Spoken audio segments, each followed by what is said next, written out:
विद्यार्थ्यांनो नमस्कार. यापूर्वीच्या तासाला आपण आपल्या पाठ्यपुस्तकामधील संबंध वाचका याविषयी माहिती आपण घेतली होती. त्यामध्ये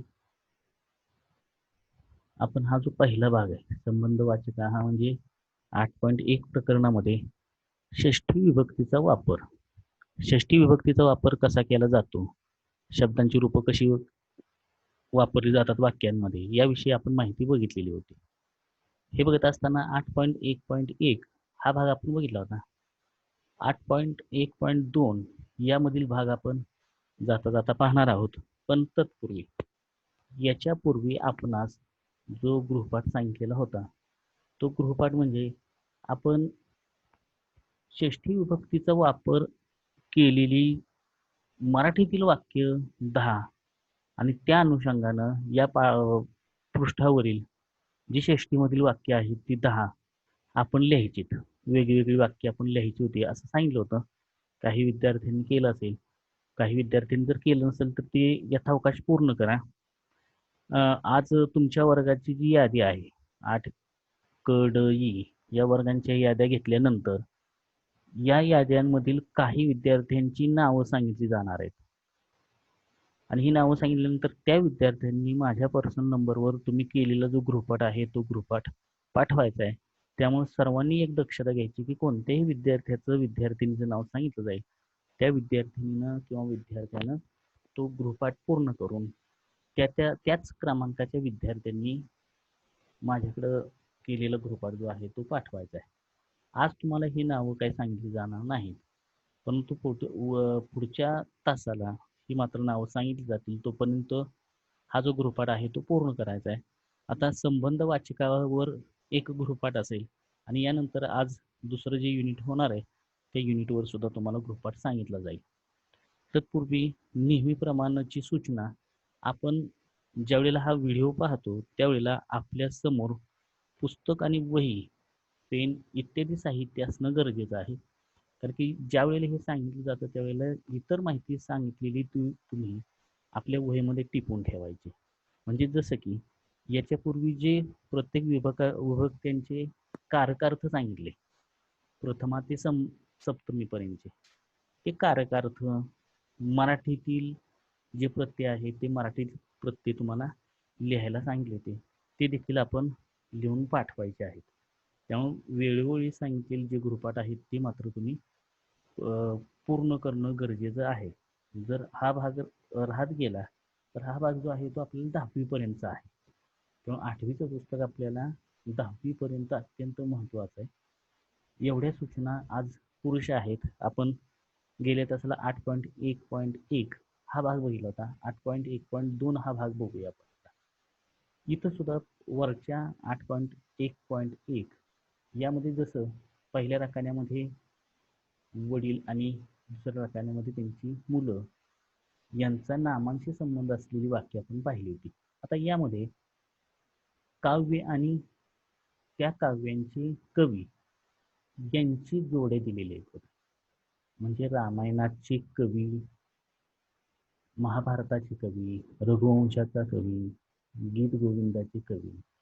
जे रामायणाचे कवी वाल्मिकी, महाभारताचे या महाकाव्याचे कवी आहेत व्यास, रघुवंशाचे कालिदास, गीत गोविंदमचं जयदेव.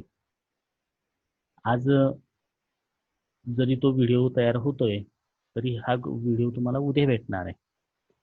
ज्या दिवशी हा व्हिडिओ तयार करायचा चाललेला आहे त्यावेळेला आजचा दिवस जो आहे तो रक्षाबंधनाचा, आणि ह्या रक्षाबंधनाच्या वेळेलाच म्हणजे नारळी पौर्णिमेलाच संस्कृत दिन देखील साजरा केला जातो. या संस्कृत दिनाचं जी वैशिष्ट्य आहे ती वैशिष्ट्य आपल्याला प्रत्यक्ष आपण ज्यावेळेला भेटू त्यावेळेला सांगितलीच जातील. परंतु आज या संस्कृत दिनाच्या निमित्तानं आपण सर्व संस्कृत प्रेमी विद्यार्थ्यांना शुभेच्छा. आपण त्याविषयी अधिक माहिती नंतर घेणारच आहोत. त्याविषयीचं जे संस्कृत साहित्याबद्दल, संस्कृत भाषेबद्दल जी माहिती आहे तुम्हाला यथावकाश सांगितली जाईल. बघा, इथं रामायणाचे कवी वाल्मिकी, महाभारताचे कवी व्यास, रघुवंशाचे कवी कालिदास आणि गीत गोविंदम या काव्याचे जयदेव हे कवी. मग आता काय करायचं, ही पाचही ह्या चारही नामांची षष्ठी विभक्ती वापरायची. रामायण, महाभारत, रघुवंश आणि गीत गोविंद हे शब्द जे आहेत ते अकारांतच आहेत, परंतु नपुंसकलिंगी असल्यामुळे तुम्हाला इथं ते रामायणम, महाभारतम तथा रघुवंशम, गीत गोविंदम हे काव्य आहे आणि काव्य असल्यामुळे ते नपुंसकलिंगी शब्द वापरले. पुल्लिंगी आणि नपुंसकलिंगी ही जी रूपं आहेत, ही रूपं तुम्हाला पाठीमागच्या तासाला सुद्धा सांगितलं की देव वनमाला ही जी नामं आहेत, ही नामं आपण आपल्या पुस्तकातील ते पेज आहे ते यावेळेला आपण प्रत्येक तासाच्या वेळेला देव वनमाला हे जी नामं चालवली आहेत ती पृष्ठ आपल्या समोर उघडे असली पाहिजे. त्याच्यातच आपल्याला रूप शोधायचे. बघा, रामायणस्य, महाभारतस्य, रघुवंशस्य, गीत गोविंदस्य. मग वाक्य चार कशी झाली बघा. रामायणस्य कविः वाल्मीकिः, महाभारतस्य कविः व्यासः, रघुवंशस्य कविः कालिदासः तथा गीत गोविंदस्य कविः जयदेवः. अशा प्रकारे ही वाक्यरचना पहिल्या शब्दांची षष्ठी विभक्ती वापरली. आता बघा, पहिला रकाना जो आहे तो पुल्लिंगीचा आहे, म्हणजे दशरथ, रावण, धृतराष्ट्र हा 8.1.2 हे नपुंसकलिंगी नाम आहेत. आता इथं पुढे बघा, रामायणस्य कविः वाल्मिकिः, महाभारतस्य कविः व्यासः. आता इथं कविः कालिदासः, रघुवंशस्य कविः कालिदासः, गीत गोविंदस्य कविः जयदेवः. जशी पुल्लिंगी नामं चालून तर आता आपण नपुंसकलिंगी नामानुसार वाक्यरचना कशी होते हे आपण बघितलं. आपल्याला देव आणि वन हे पुल्लिंगी आणि नपुंसकलिंगी नामं आहेत. नपुंसकलिंगी नामांमध्ये आकारांत जी नामं आहेत त्या नामांमध्ये फारसा फरक नाही, फक्त प्रथमा आणि द्वितीया यातली नपुंसकलिंगी जी नामं आहेत त्याच्यामध्येच थोडासा बदल आहे. तिथं वनम वने वनानी प्रथमा, वनम वने वनानी द्वितीया अशा प्रकारे तिथं त्या नामांची रूपं तयार होतात. आणि देव शब्दाची रूपं जी आहे ती देवः, देव आपल्याजवळ पुढं पुस्तक असणं गरजेचं आहे.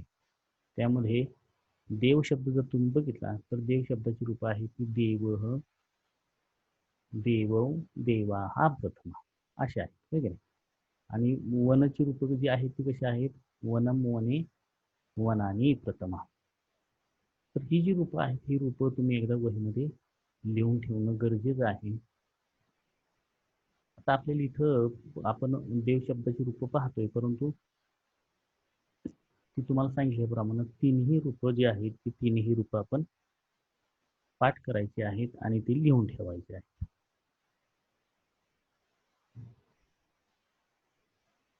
त्यानंतर आता 8.1.3 इथे जी रूपं आहेत ती ही रूपं जी आहेत ती सर्व स्त्रीलिंगी आहेत. आणि या स्त्रीलिंगी रूपामध्ये आकारांत आणि नदी शब्द जो आहे तो इकारांत, पार्वती हा इकारांत शब्द आहे, दीर्घ इकारांत.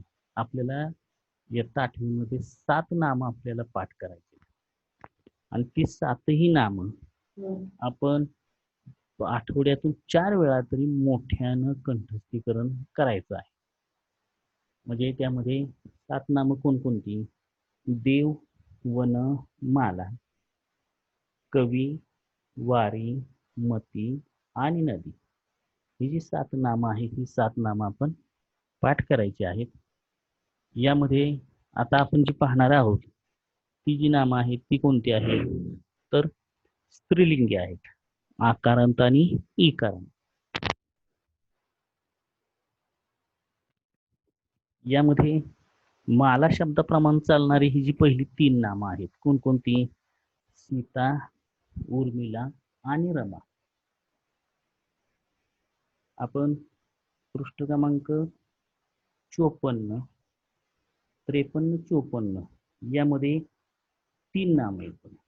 त्यामध्ये पार्वती आणि रुक्मिणी बघा 53 आणि 54 पृष्ठावर इकारांत नाम आहेत. म्हणजे नदीप्रमाणे चालणारी 54 पृष्ठावर आलेली बघा, त्याप्रमाणे ही नामं चालणारी पार्वती आणि रुक्मिणी. पुन्हा एकदा बघा, आपल्याजवळ आत्ताचं हे जे पृष्ठ आहे हे पृष्ठ आपल्याजवळ असतंच पाहिजे. त्यावरून 53 आणि 54 पृष्ठावर असणारी 4 नामं आणि त्याचबरोबर देववनमाला ही जी 35 आणि 36 पृष्ठावर आहे.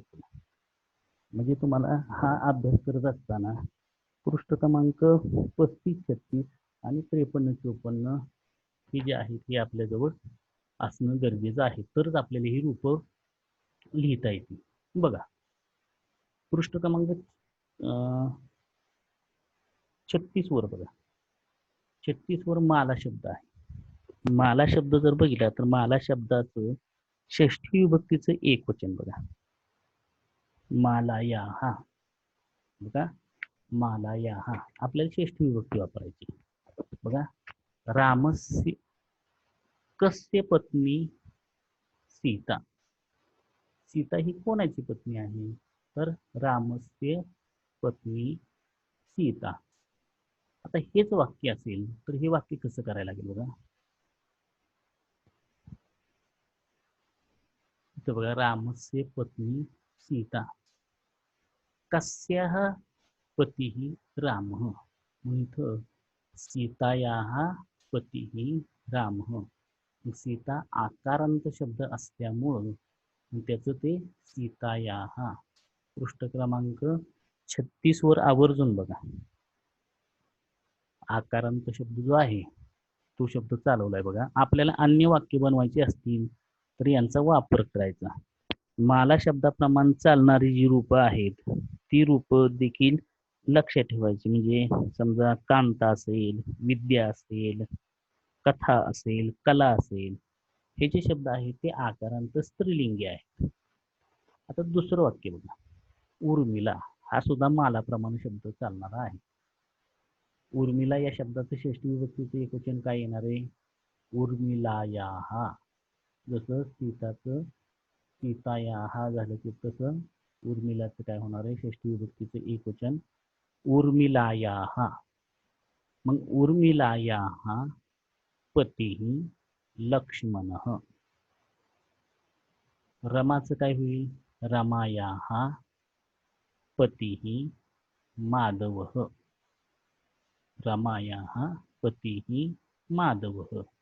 हे तिन्ही आकारांत शब्द आहेत. कोणकोणते? रमा, उर्मिला आणि सीता. हे मालाप्रमाणे चालतात. तर पृष्ठ क्रमांक 53 आणि 54 वर, विशेषतः 54 पृष्ठ बघा, त्यावर नदी शब्द चालवला बघा. नदी इकारांत.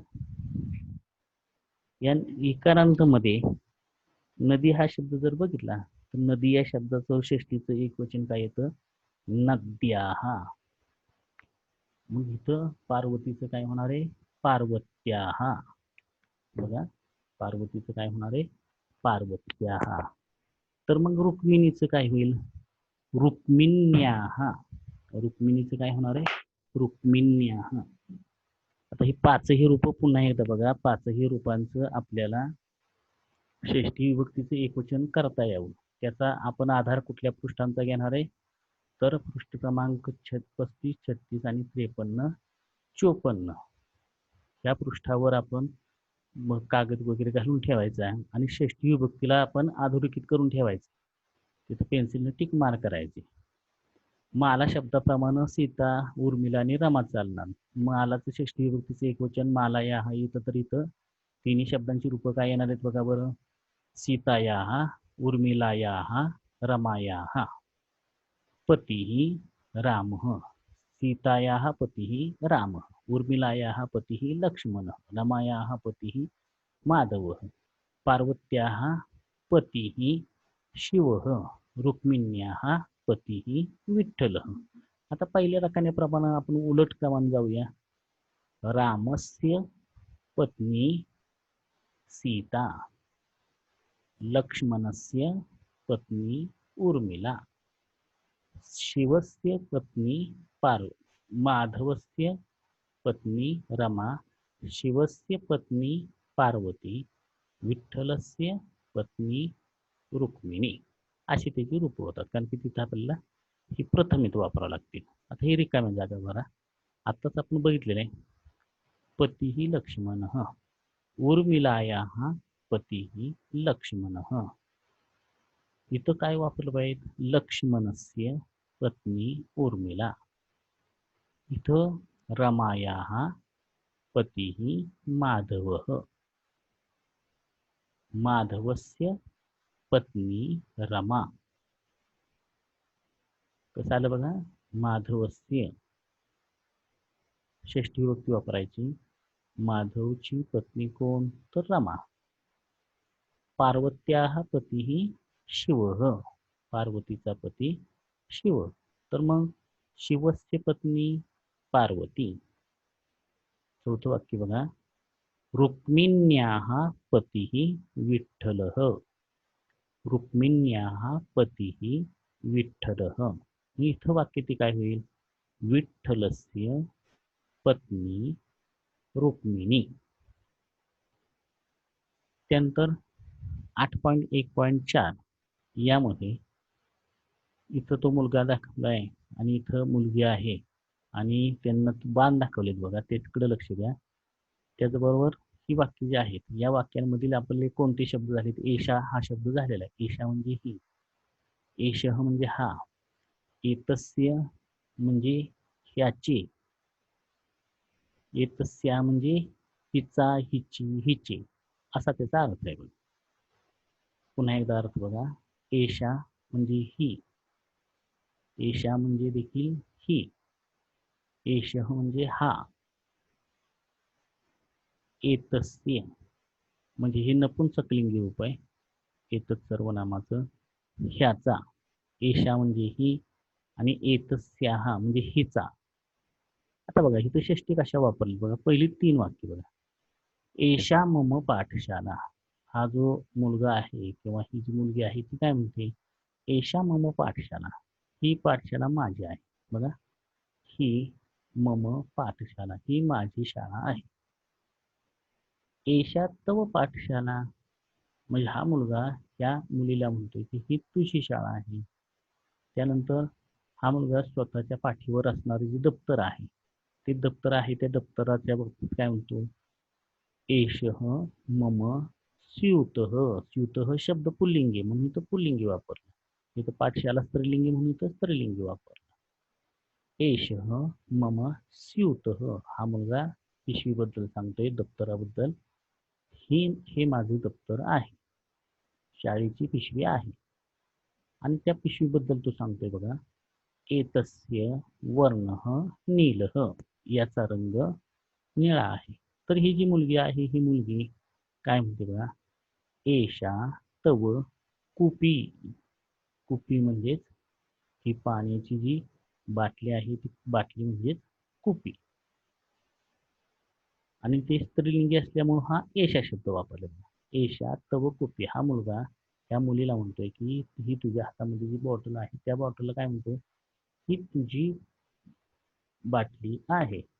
आता इथं बघा, आणि तिचा वर्ण, एतस्याहा वर्णः रक्तः, रक्त म्हणजे लाल, पीतः म्हणजे पिवळा, आपण म्हणतो नीलः निळा, पीतः पिवळा, पिवळा, हरितः म्हणजे हिरवा वगैरे. आपण त्या रंगांच्या बाबतीमध्ये ज्या वेळेला आपल्याला अभ्यास येईल त्यावेळेला आपल्याला सांगतात. परंतु इथं लक्षात ठेवा, नीलः निळा, रक्तः म्हणजे लाल. त्यानंतर 8.1.5 बघा, तस्य तथा तस्याः. तस्य कधी वापरायचं? तर पुल्लिंगी असेल, आणि तस्याः कधी वापरायचं? जर स्त्रीलिंगी असेल. बघा, आता हा जो भाग आहे तो भाग सुद्धा आपल्याला कुठल्या पृष्ठावर पाहायला मिळेल? तर आपल्या जवळ जे पुस्तक आहे त्यामध्ये तत्सर्वनाम चालवून गेले बघा, पृष्ठ क्रमांक 38 वर. पृष्ठ क्रमांक 38 वर षष्टीची रूप जी आहेत, मी सांगितल्याप्रमाणे जिथं तुम्ही ती रूप पाहताय तिथं लगेच पेन्सिलनं टिक मार्क करून ठेवायची, म्हणजे आपल्याला तिथे षष्टी कशी वापरली ती लक्षात येईल. बघा, तिचा तिची. बघा आता हा जो मुलगा आहे या मुलाच्या बद्दल वाक्य कशी बघा. सहबालकः तो मुलगा, तस्य पुस्तकम त्याच्या हातामध्ये जे आहे ते त्याचं पुस्तक आहे. बघा पुस्तक हे शब्द नपुंसकलिंगी आहे. म्हणून पृष्ठ क्रमांक 38 वर बघा, 38 वर जो पहिला राखाना दिलाय तिथं तत्सर्वनाम चालवून दिलेलं आहे. आणि त्या सर्वनामामध्ये ते हिरव्या पट्टीमध्ये बघा, तत्सर्वनाम पुल्लिंगी, तत्सर्वनाम स्त्रीलिंगी आणि तत्सर्वनाम नपुंसकलिंगी.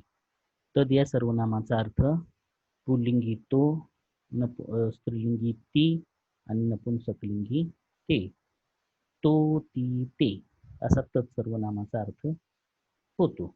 मग त्याचं षष्ठी विभक्तीचं एकवचन बघा. पुल्लिंगी काय होतं, तस्य तयोः तेषां षष्ठी. आणि तीच रूप नपुंसकलिंगी होतात, तस्य तयोः तेषां षष्ठी. पण स्त्रीलिंगी रूप आहे ती कशी बघा, तस्याः तयोः तासां षष्ठी. यामध्ये तुम्हाला दोन्ही ठिकाणी एकाच रंगामध्ये जेवढी रूप आहेत ती सर्व एकसारखी चालतात. नपुंसकलिंगी पिवळ्या रंगामध्ये दिली तेवढीच फक्त वेगळी चालतात. आणि केशरी रंगामध्ये दिलेली तत्सर्वनामाची स्त्रीलिंगी रूप ही सर्व पूर्णपणे भिन्न आहेत या दोन्ही लिंगांपेक्षा, पुल्लिंगी आणि नपुंसकलिंगीपेक्षा. आणि म्हणून इथं तुम्ही सर्वांनी तस्य या शब्दापुढे टिक मार्क करून ठेवायचं. त्यांचा अर्थ काय होतो, तस्य म्हणजे त्याचा, तयोः म्हणजे त्या दोघांचा, तेषा म्हणजे त्या सर्वांचा, तस्याः म्हणजे तिचा, तयोः. आता संयुक्त संस्कृत असणाऱ्या विद्यार्थ्यांनी कदाचित 38 पृष्ठावर नसेल, त्याच्यापेक्षा पाठीमागं बघा की जिथं हा भाग नाम वगैरे चालवून दिलेली आहेत. त्याचा पृष्ठ माझ्याजवळ नाही, परंतु पूर्ण संस्कृतमध्ये 38-39 पृष्ठावर आहे. परंतु तुमचं कदाचित 23-24 पृष्ठावर तो भाग असेल. तो थोडासा तुम्हाला शोधावा लागेल. तो तुम्हाला 8.7 नंतर किंवा विभक्ती माला नंतर कदाचित असण्याची शक्यता आहे. बघा बघा तर तस्य पुस्तकम ते त्याचे पुस्तक आहे. पुस्तकस्य नाम आमोदः, पुस्तकाचे नाव आमोदः असे. पुस्तकस्य षष्ठी विभक्ती बघा. सा तस्य लेखनी त्याच्या हातामध्ये जे आहे ती त्याची लेखणी आहे, त्याचे पेन आहे. लेखनी शब्द स्त्रीलिंगी आहे म्हणून तिथं सा वापरलंय. सा लेखनी तस्य, सा तस्य लेखनी ती त्याची लेखणी आहे, ते त्याचे पेन आहे. तस्याः वर्णः कृष्णः आणि त्या लेखणीचा रंग जो आहे तो कसा आहे, कृष्ण म्हणजे काळा आहे. तस्याः वर्णः कृष्णः त्याचा रंग काळा आहे. आता इथं जसं इथं तस्यचं रूप वापरले, कुठं वापरली बघा, इथं आणि इथं, परंतु इथं तस्याः रूप वापरलं, हे स्त्रीलिंगी आहे.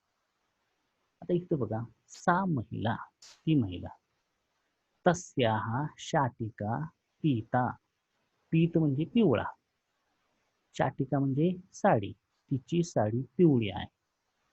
तस्याः स्यूतः कृष्णः तिची जी पिशवी आहे ती कसली आहे, कृष्णः काळी पिशवी आहे. बघा तस्य आणि तस्याहचा वापर कधी करायचा, तस्य पुल्लिंगी असेल तर किंवा नपुंसकलिंगी असेल तर. बघा पुल्लिंगी किंवा नपुंसकलिंगी असेल तर तस्य वापरायचं, आणि तस्याः कधी वापरायचं तर स्त्रीलिंगी असेल तर. शाटिका हा शब्द स्त्रीलिंगी म्हणून तस्याः वापरला. आणि तिची पिशवी, तिच्या हातामधील जी पिशवी आहे ती काळी आहे. असं या पद्धतीने आपण या षष्ठी विभक्तीचा वापर कसा केला जातो याविषयी पाहिलेलं आहे. आता याच्यावर कृती तुम्ही काय करायची बघा. छात्र अर्थ लक्षात येतोय का बघा. जर लक्षात आला नाही तर विद्यार्थ्यांनी एवढंच वाक्य लिहून पाठवायचं आणि याचा अर्थ काय आहे ते विचारायचं. पण आता अर्थ बघा. छात्रः स्वस्वन्ते तथा च दूरे उपविष्टस्य छात्रस्य नाम कथयति. विद्यार्थी आपल्या जवळ किंवा दूर बसलेल्या विद्यार्थ्याचे नाव सांगतो. कसं सांगतो बघा. आता जर जर बघा एतस्य नाम हरीशः, म्हणजे एतस्य कधी वापरायचं तर जवळ असेल, आपल्या जवळ आहे, अगदी शेजारी बसलाय, म्हणून एतस्य नाम हरीशः. किंवा स्त्रीलिंगी सांगायचं असेल तर एतस्याहा नाम रमा, तिचे नाव रमा असे आहे, जवळ असेल तर. आता दूरवर असेल तर काय, तर तस्य, तस्य नाम मकरंद, त्याचे नाव मकरंद असे आहे. आणि दूरवर असेल तर तस्याहा नाम उमा. एतस्य किंवा एतस्याहा केव्हा वापरायचं तर जवळ असेल तर, आणि दूरवर असेल तर तस्य किंवा तस्याहा वापरायचं. दोन्ही मधील भेद पुन्हा एकदा बघा. जर आपल्या जवळच्या व्यक्तीबद्दल पुल्लिंगी सांगायचं असेल, पुल्लिंगी शब्द जर जवळ असेल, समजा तुमच्या शेजारी भाऊ आहे, त्यावेळी तुम्ही काय म्हणू शकाल, एतस्य नाम अमुक अमुक काय असेल ते. आणि जर आपल्या शेजारीच एखादी आपली बहीण वगैरे असेल तर एतस्याहा नाम, तुमच्या काय बहिणीचं नाव असेल ते, अशा पद्धतीने आपण सांगायचं. पण तोच मुलगा किंवा मुलगी दूरवर असेल तर कसं सांगायचं, तस्य नाम मकरंद, दूरवर आहे, आपण बोट दाखवून सांगतो बघा, तस्य नाम मकरंद, त्याचे नाव मकरंद असे आहे. तस्याहा नाम उमा, तिचे नाव उमा असे आहे. आता याच्यावर तर भाषा अभ्यास आहे, तो थोडासा पटकन बघूया. हा भाषा अभ्यास सोडून प्रत्येकाने ठेवायचा आणि कोणत्याही नंबर सांगेन त्या विद्यार्थ्यांनी फोटो मला पाठवायचे आहेत. भाषा अभ्यास बघा. योग्येन रूपेण गीतम पूरयत. काक म्हणजे कावळा, वर्ण म्हणजे रंग, कृष्ण म्हणजे काक. बघा, काकस्य वर्ण कृष्ण, कावळ्याचा रंग काळा काळा. पर्णस्य वर्ण हरित, पर्ण शब्द नपुंसकलिंगी. पानाचा रंग हिरवा हिरवा. आम्रस्य वर्ण पीत, आंब्याचा रंग पिवळा पिवळा. गगनस्य वर्ण नील नील. तुम्ही काय करायचंय, इथं काक, पर्ण, आम्र आणि गगन यांची षष्ठी विभक्ती वापरायची, आणि त्यावेळेला आपण पृष्ठ क्रमांक 35 आणि 36 हे पृष्ठ उघडायचं, आणि मग त्यानुसार आपण तिथं षष्टीची रूप लिहायची. वाक्यांचा अर्थ समजला असेल त्यानंतर वाक्याने लिखत. आता वाक्य लिहायची बघा. शर्करा म्हणजे साखर, स्वाद म्हणजे तिची चव, मधुर म्हणजे गोड. शर्कराया, बघा पृष्ठ क्रमांक 36 वर माला शब्द तू चालवलाय, आकारांत शब्द आहे का नाही, तो माला शब्द चालवतो, त्याचं षष्टी विभक्तीचे एक वचन बघा, मालाया. मग शर्कराचं काय होईल, शर्कराया स्वाद मधुर. वाक्य कसं जाईल बघा, शर्कराया स्वाद मधुर. यानम म्हणजे यान विमान, वेग वेग अधिक. यान शब्द नपुंसकलिंगी आहे. 35 पृष्ठावर वन शब्द चालवलाय, तिथं वन शब्दाचं षष्ठी विभक्तीचं एक वचन काय येतं, वनस्य. यान शब्दाचं षष्ठी विभक्तीचं एक वचन काय येणार, यानस्य. यानस्य वेग अधिक, यानाचा वेग, विमानाचा वेग हा अधिक आहे. बालक युतकम मलिनम. बालकस्य, आता इथं वाक्य कसं आहे बघा, बालक हा शब्द पुल्लिंगी. बालकस्य युतकम मलिनम. त्यानंतर 53 आणि 54 पृष्ठावर, विशेषतः 54 पृष्ठावर नदी शब्द चालवला आहे बघा. काळजीपूर्वक ते पृष्ठ बघा. नदी शब्द त्याचं षष्ठी विभक्तीचं एकवचन काय येतं, नद्या. नद्या म्हणजेच नदीचे, नद्या नदीचे पाणी. शीतम, शीतम म्हणजे थंड, नदीचे पाणी थंड आहे.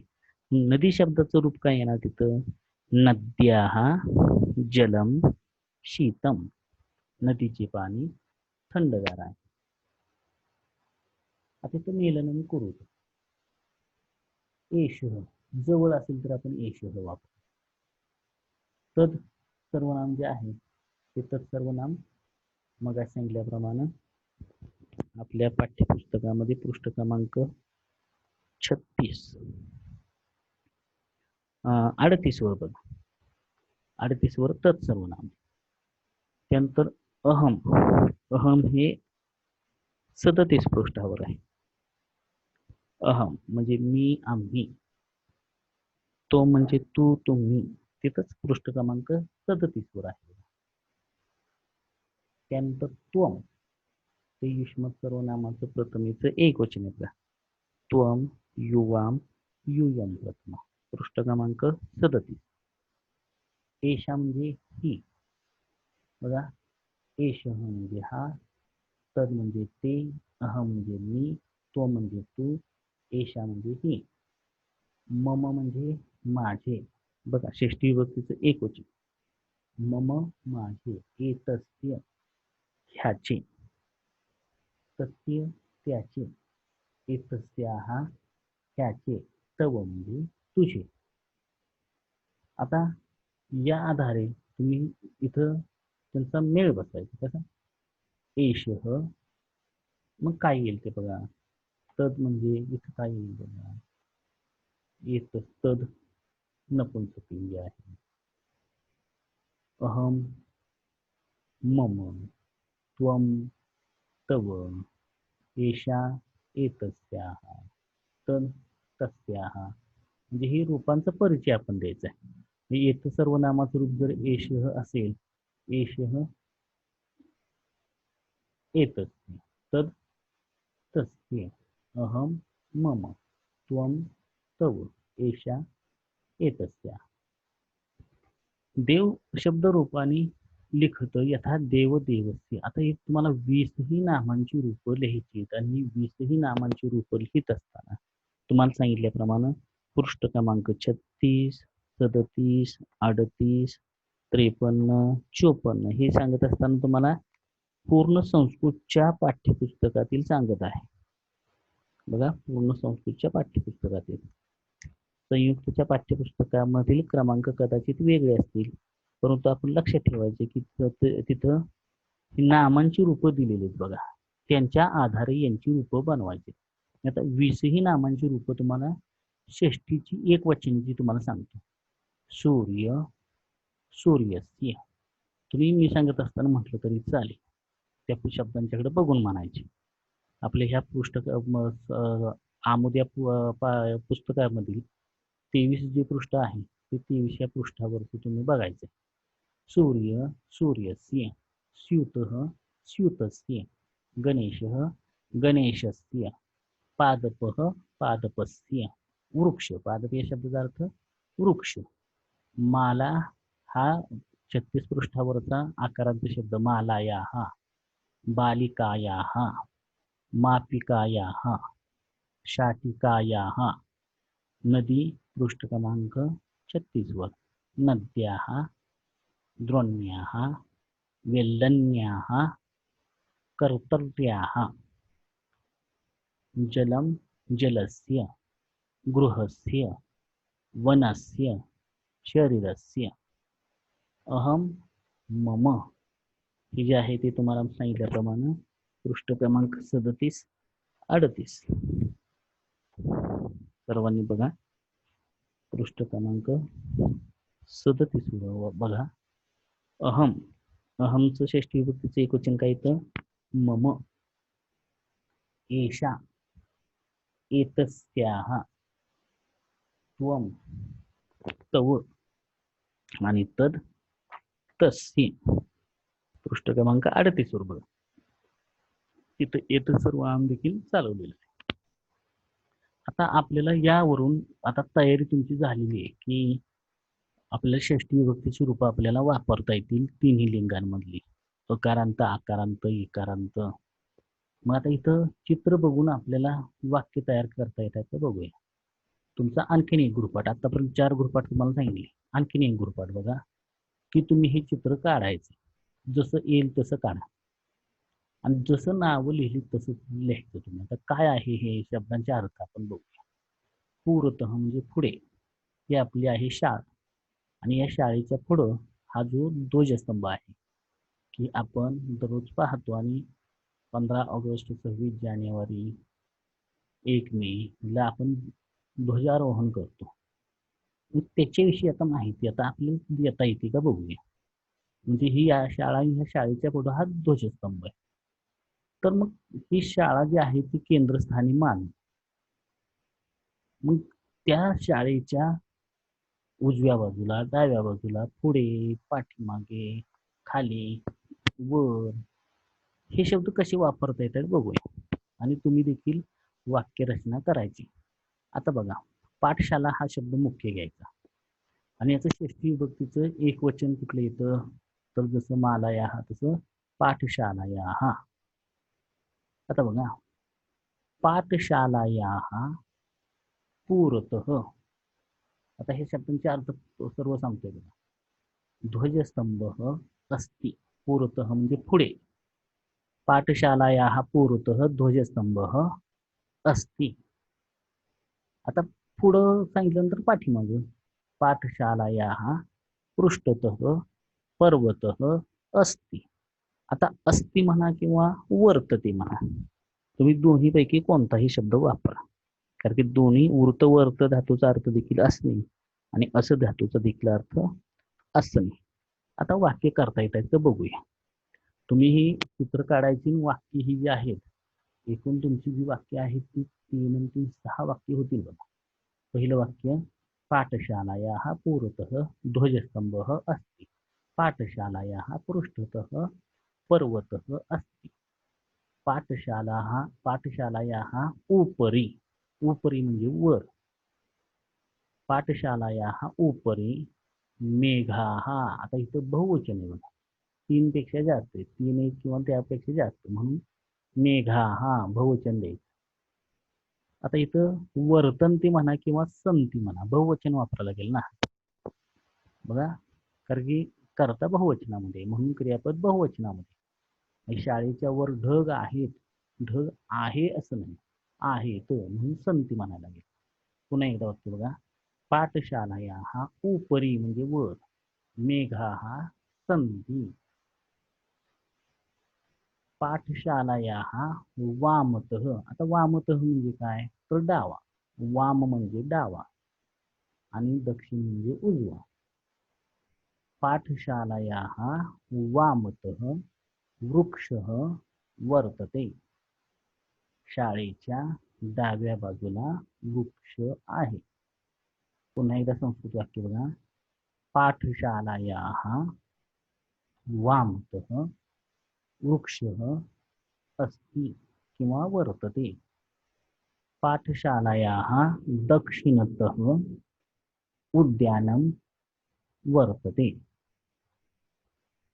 आता हा भाग जो आहे तो अधः, अधः म्हणजे खाली.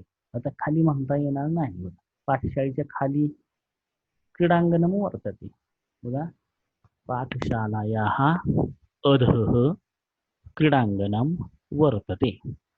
आज आपण एवढाच भाग पाहणार आहोत. आता पुन्हा एकदा मी गृहपाठ सांगतो. गृहपाठ जे आहे ते सर्व विद्यार्थ्यांनी पूर्ण करणं गरजेचंच आहे. आज आपण 8.1 ते 8.5 पर्यंतचा भाग बघितला.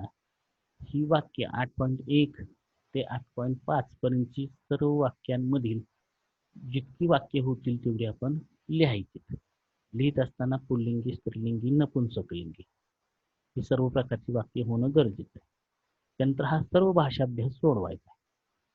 ह्या सर्व भाषाभ्यासामध्ये इतर रिकाम्या जागेमध्ये कोणकोणते शब्द येतील, त्या शब्दांची कोणती विभक्तीची कोणती रूपं येतील ही लिहायची. त्यानंतर ही 4 वाक्य कशी होणार ही वाक्य लिहायची. त्याचबरोबर मेलनम कुरुत हा रकाना पूर्ण करायचा आहे.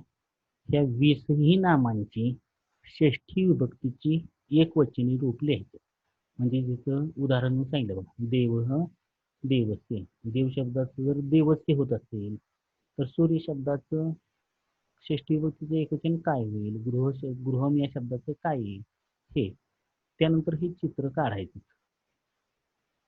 चित्र जसं जमेल तसं काढलं तरी काय बिघडत नाही, परंतु वाक्यरचना मात्र याच्या खाली हे शब्द आहेत त्या ठिकाणी तुम्ही लिहायचे. बघूया कोणाची चित्रकला चांगली आहे आणि छान असं चित्र काढून आपण ही सर्व वाक्य जी आहेत ती वाक्य ही चित्र झाल्यानंतर खाली ती वाक्य लिहायची. बहुतेक सर्वांच्या गृहपाठ जे सांगितलेले आहेत ते लक्षात आलं असतील.